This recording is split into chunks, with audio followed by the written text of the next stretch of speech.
그저 말도 안 되는 상상인 줄 알았습니다. 현실에서 일어날 리 없는 단순한 만화 속 설정인 줄 알았죠. 하지만 이상하게도 심슨 가족이 그렸던 장면들이 현실에서 놀랍도록 정확하게 재현되기 시작하면서 전 세계 수많은 사람들을 놀라게 했죠. 그래서 사람들은 이제 심슨 가족을 이렇게 부릅니다. 세계에서 가장 정확한 예언서라고. 과연 이 모든 게 전부 우연이었을까요? 오늘 영상에서는 심슨 가족이 그렸던 수많은 이야기들 중 곧 우리의 현실로 다가오고 있는 놀라운 예언들을 함께 살펴보겠습니다. 2016년에 반영된 심슨 에피소드. 리사는 우주기업이 추진하는 화성 이주 프로젝트에 지원합니다. 정부가 아닌 민간 기업이 인류의 새 거주지를 만든다는 설정이었죠. 그녀는 가족의 만류에도 불구하고 훈련에 참여합니다. 참가자들은 좁은 모듈 안에서 산소와 식량이 제한된 환경을 견디는 혹독한 훈련을 받습니다. 언제든 실패하면 죽을 수도 있는 조건. 그들은 실제처럼 화성 생존을 시뮬레이션합니다. 놀라운 건 이 장면이 지금의 현실과 닮아 있다는 점입니다. 일론 머스크의 스페이스X는 2030년대 초 화성 유인 탐사와 정착을 목표로 움직이고 있습니다. 인류를 다행성종으로 만드는 게 그의 비전이죠. 미국의 나사 역시 실제 화성 거주 환경을 모의 실험하며 인간이 장기간 버틸 수 있는 조건을 연구하고 있습니다. 심슨이 그려낸 상상은 이제 과학자들이 실험실에서 재현하고 있는 현실이 된 겁니다. 심슨 속 기업과 머스크의 비전은 결국 같은 곳을 향합니다. 지구 밖에서 인류의 두 번째 집을 만든다. 그저 만화였던 이야기가 곧 우리 세대의 현실 뉴스가 되어가고 있습니다. 다음 이야기는 더 놀랍습니다. 2011년에 방영된 심슨 에피소드. 미래의 호머는 여전히 아버지와 대화합니다. 하지만 그 아버지는 더 이상 살아있지 않죠. 그의 의식은 클라우드에 업로드되어 디지털 형태로 존재합니다. 망자들은 더 이상 사라지지 않습니다. 데이터 속에서 기억하고 반응하고 대화합니다. 심슨은 그 장면을 통해 죽음이 끝이 아닌 시대를 상상했죠. 그땐 웃어넘길 만한 장면이었지만 현실의 기술이 점점 그 상상을 따라잡고 있습니다. 일론 머스크의 뉴럴링크는 인간의 뇌의 신호를 직접 읽고 디지털로 전송하는 기술을 개발 중입니다. 이미 원숭이 실험에서는 뇌파만으로 기계를 조종하는 데 성공했죠. 머스크는 뇌와 AI의 연결이 인간 진화의 다음 단계라고 말했습니다. 생각을 저장하고 감정을 공유하며 기억을 옮길 수 있는 기술. 이건 단순한 보철이 아니라 의식을 디지털로 확장하는 실험 그 자체입니다. 심슨이 그려낸 클라우드 속 인간은 이제 연구실과 회의실 안에서 실제로 논의되고 있습니다. 죽은 뒤에도 남는 나, 그 예언은 뉴럴링크가 만들어내는 현실로 다가오고 있습니다. 이렇듯 심슨 가족은 단순한 애니메이션이 아니라 마치 미래를 예언하는 듯한 놀라운 통찰력을 보여주며 수십 년간 이어져 왔습니다. 방금 이야기했던 사례 외에도 기술과 사회 변화까지도 미리 내다본 듯한 장면들이 계속 등장하는데요. 그중 하나가 바로 AI와 관련된 에피소드입니다. 시즌 16, 에피소드 15에서는 바트와 리사가 우연히 프랭크 박사의 연구실에 방문하게 되는데요. 프랭크 박사는 자신이 만든 미래를 볼 수 있는 슈퍼컴퓨터를 보여주며 8년 뒤의 미래를 보여줍니다. 이 미래에서는 우편을 실시간 동영상으로 확인하거나 로봇과 함께 춤을 추고 공중주행 자동차가 바위를 뚫고 지나가는 등 과학기술과 AI 기술이 극단적으로 발전한 세상이 펼쳐지죠. 그리고 이 기술들은 단순한 편의성에 그치지 않습니다. AI가 사람들을 학습시키고 학생들의 진로와 성적을 시스템이 자동으로 판별합니다. 리사는 그 평가 결과 덕분에 대학 장학금을 받게 되죠. 바로 AI를 통해 직접적인 이득을 얻는 모습입니다. 이 에피소드는 단순히 기술이 발달할 것이다라는 수준을 넘어서 AI가 인간의 삶을 구체적으로 설계하고 때로는 경제적 보상까지 이끌어내는 사회를 그려냅니다. 이 에피소드의 반영일은 2005년 4월, 무려 20년 전에 그려낸 상상이 지금 우리가 살아가는 현실과 점점 닮아가고 있습니다. AI에게 질문하고 배우고 전략을 짜고 나아가 현실적인 이득을 추구하는 시대, 그 시작점에 이미 와 있는 거죠. 그렇다면 이런 생각도 해볼 수 있습니다. 지금까지 심슨의 예언이 그렇게나 많이 현실이 됐다면 이번에도 혹시 AI에게 코인의 미래를 물어본다면 우리도 이득을 얻을 수 있지 않을까요? 현재 모든 지식이 담겨있는 챗GPT는 뭔가 알고 있지 않을까 궁금했고요. 그래서 곧바로 AI에게 비트코인 세력들이나 혹은 비트코인에 관한 흥미로운 사이트가 있을까 하고 물어보았는데 역시나 여러 가지 사이트를 알려줍니다. 알려준 사이트로 들어갔지만 그중 몇몇 개는 없는 사이트라고 나오는데요. AI는 실제 검색되거나 모아진 정보를 토대로 답변을 해줄 텐데 없는 사이트가 나오는 게 이상하죠. 그래서 제 나름대로 머리를 써봤는데요. 이건 아카이브라는 지워진 사이트나 웹페이지를 검색할 수 있는 검색 플랫폼이고요. 있고요. 여기에서 지금은 한국에서 없어진 다들 야후 아시죠? 야후 포털 사이트를 들어가 볼게요. 그리고 여기가 신기한 게 과거 사이트가 만들어진 시점부터 어떠한 날짜로도 돌아갈 수 있고요. 저는 2002년으로 한번 가보겠습니다.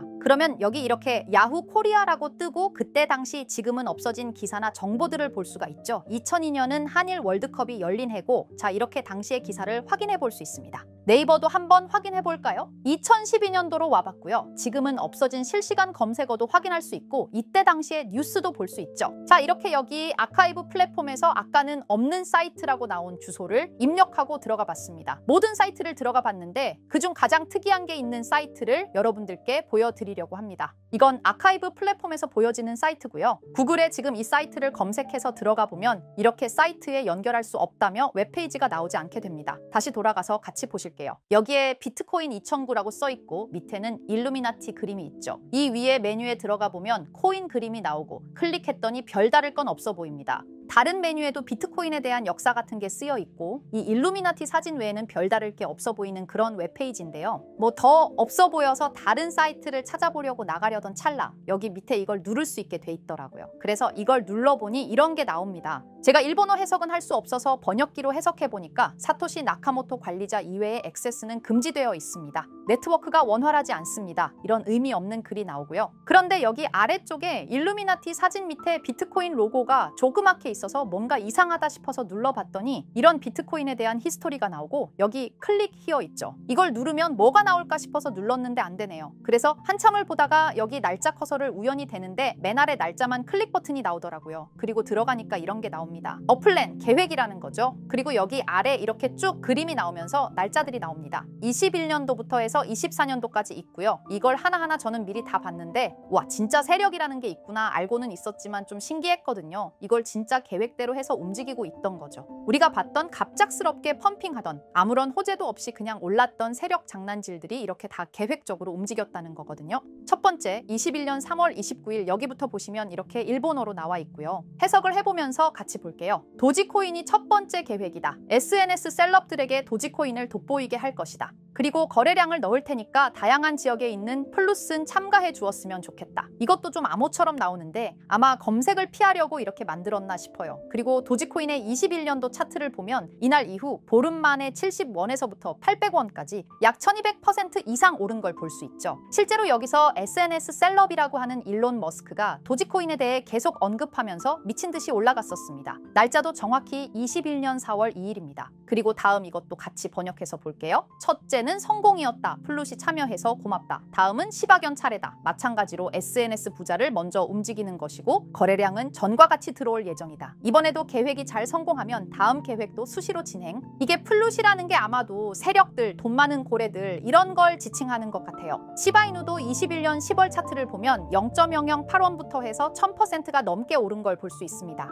여기까지만 보면 이런 생각이 들죠. 와 진짜 세력들은 계획대로 자기들 마음대로 담합해서 가격을 올리는구나. 다음 것도 같이 보실게요. 이번에는 다른 곳과도 얘기가 됐다. 봉크 코인을 나눠주고 이 에어드롭이 투자자들에게 큰 폭탄을 일으킬 거야. 플룻도 함께 참가하는 것을 추천하며 이번 수익은 5000%가 넘을 것이다. 이제까지 1000%씩 수익 보던 세력들이 점점 대담해지며 수익률을 키워가고 있죠. 그만큼 자본금이 늘어나서 움직일 수 있는 물량수도 늘어났기 때문에 가능했던 걸로 보여지고요. 실제로 봉크 코인은 23년도 약 8000%에 가까운 수익률을 보여주었습니다. 더 많은 것들이 계획에 있었지만 이미 지나간 내용들이라 지금은 의미가 없어서 생략하고요. 최근 가장 마지막 계획 글을 보겠습니다. 이번 코인 시장에서는 생각보다 거래량이 적었기 때문에 거래소에서도 문제가 많아 계획대로 되지 않고 있고 일단 AI 코인재단과 얘기를 했기 때문에 이쪽으로 진행하려고 하고 이 땡땡 코인으로 4000%의 이익을 달성할 것이니 다들 잘 따라주길 바란다. 이게 2025년 6월 12일로 계획된 글입니다. 지금까지의 흐름으로 보아 이런 계획은 실제로 실행됐고 한 달 내에 우상향하는 경향을 보여왔습니다. 그래서 저도 이 코인에 대해 직접 찾아봤는데요. 현재 가격은 약 77원 수준으로 이미 저점 대비 50% 이상 오르면서 관심을 끌고 있는 상태였습니다. 그 전까지만 해도 거래량이 거의 없던 종목이었는데 최근 들어 갑자기 움직임이 생기기 시작한 거죠. 특별한 호재 뉴스가 없었다는 점이 더 흥미롭습니다. 게다가 이 종목은 업비트와 빗썸에도 등록돼 있어서 굳이 해외 거래소를 사용하지 않더라도 국내에서 누구나 쉽게 쉽게 접근할 수 있다는 장점이 있습니다. 만약 사이트에서 말한 4000% 상승이 현실이 된다면 단돈 10만 원만 넣어도 400만 원, 100만 원 투자 시 4천만 원까지 기대할 수 있는 계산이 나옵니다. 제가 늘 말씀드리지만 지금 같은 시장 상황에서는 무리하게 큰 돈을 투자하기보다는 소액으로 큰 가능성을 노리는 전략이 훨씬 더 효율적입니다. 그래서 저도 이 종목을 보면서 딱 10만 원만 담아두자는 생각을 했고요. 이 정보를 공유드리는 이유는 저 혼자만 수익을 내는 것보다 제 채널을 구독해주시는 여러분들과 같이 기회를 나누고 싶어서입니다. 실제로 이 종목이 기대처럼 크게 오르게 되면 정보를 받아보신 분들은 계속해서 채널을 찾아주시게 될 테고 그 결과 제 채널도 자연스럽게 성장할 수 있겠죠. 저도 그 부분을 솔직히 말씀드리는 겁니다. 그럼 제가 직접 확인한 이 종목 정보를 어떻게 받아보실 수 있는지 알려드릴게요. 먼저 영상 좋아요와 구독 버튼 한 번씩 눌러주시고요. 댓글에 구독이라고 남겨주세요. 남겨주셨다면 위에 보이는 제 개인 번호 010-2374-4693 이 번호로 정보라고 문자 한 통만 주시면 이 사이트에 기재된 4000% 오를 수 있는 해당 종목을 바로 공유해드리도록 하겠습니다. 정보라고 남기신 분들만 알려드리는 이유는 정말 실제 구독자분들께만 전달드리기 위해서입니다. 형식적인 절차가 아니라 저도 책임감을 갖고 공유드리는 거니까요. 이번 종목 역시 시장 내 거래량 급증과 커뮤니티 관심도 증가, 기관 수급 흐름 등과 맞물리면 엄청난 상승을 보여줄 수 있는 가능성이 충분하다고 생각합니다. 어쩌면 여러분의 투자 인생을 바꿀 중요한 타이밍이 될 수도 있고요. 앞으로도 직접 확인하고 검증된 정보만 전달드릴 수 있도록 계속 노력하겠습니다. 지금까지 채널을 키워주신 구독자 여러분께 진심으로 감사드리며 앞으로도 함께 좋은 기회를 잡아갈 수 있도록 꾸준히 콘텐츠를 제작해 나가겠습니다. 제가 준비한 영상은 여기까지입니다. 오늘 영상도 시청해 주셔서 정말 감사합니다.